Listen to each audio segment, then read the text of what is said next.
Papunta nga pala ako ng SM Pampanga yan dahil may General Assembly yung boss ko doon. Dahil magpe-perform sila mamaya kaya videographer na muna ako sa ngayon. Pero bago ako pumunta doon ay hinatid ko muna itong regalo na pinapabigay ng boss ko doon sa kakilala niya. Pagkatapos ko maibigay ay umalis na rin agad ako. Dahil nga rush hour kaya na-expect ko talaga na matatraffic talaga ako nito. Sa sobrang traffic nga ay ginabi na ako nakarating dito sa SM. Dito nga ako nakapag-park nung una dito sa may third floor. Ang ganda nga ng parking ko dito dahil tanaw na tanaw ko yung ganda ng Ferris wheel. Wow. Ihing-ihi na nga ako nung time na yan kaya pumasok muna ako dito sa mall. Dito naman ay hinahanap ko na yung boss ko. Hindi ko nga alam kung paano ko hahanapin siya niyan dahil sobrang daming tao. Pero may nakapagsabi sa akin na nakabihis daw siya na pang Lady Gaga at nakawig. Pero Diyos ko paano ko sila mahahanap niyan eh nagiba na yung kanilang mga mukha.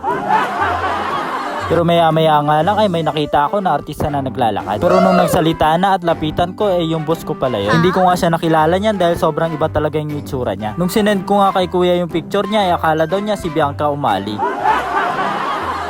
Eto namang isang kasama nila ay hindi talaga ito dadapuan ng lamok dahil punong-puno siya ng kulambo.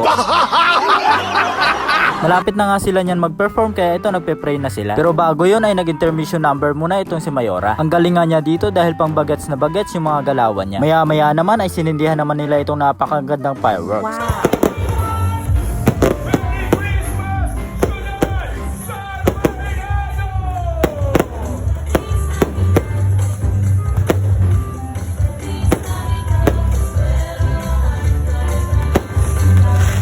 Nagutom na nga ako nitong time na to kaya bumili muna ako ng makakain ko. Pagkatapos kong kumain ay nagumpisa na nga mag-perform itong mga performance. Nagala Justin Bieber nga itong isang to. Puro mga international singer nga pala yung mga nag-perform ng gabing yan. Meron may nag-ala Michael Jackson, Justin Bieber, Lady Gaga at marami pang iba. At eto na nga yung team na ng boss ko yung magpe-perform. Sobrang dami nga nilang fans niya dahil naghihiyawan talaga yung mga tao. Pero dahil masyado mahaba itong video na to kaya i-fast forward na lang natin. At eto na nga yung pinakahihintay ng lahat nung sumayaw na yung boss ko.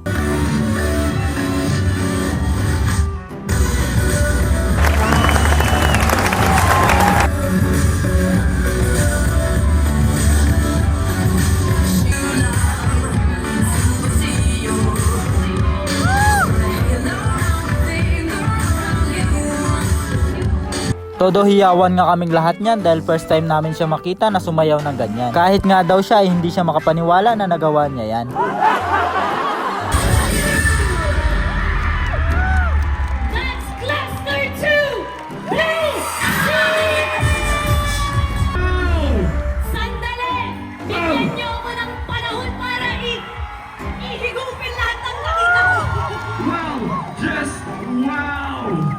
At bago naman i-announce yung mga nanalo ay nagsalita na muna itong mga counselor. Ang bibigat nga ng mga paraffol nila niyan dahil meron tigti 30,000, iPhone, iPad, mountain bike at syempre yung motor. Paraffol ko pong anuang 25,000 at magparaffol ko rin pong atlong siya 30,000.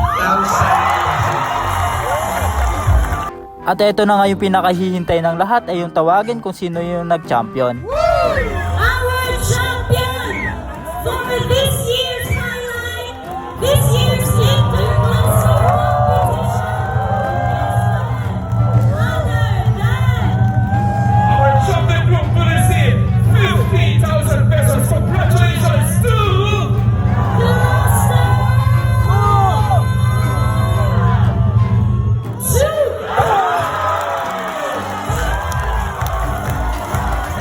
You know, champion nga sila. Kaya ganun na lang kasaya yung mga kasamahan nila dito. Congrats nga pala sa boss ko niyan. Worth it nga niyan yung ilang araw nila na practice. Alas 11:30 ng gabi na nga pala kami nakauwi niyan. Kaya hanggang dito na lang ulit.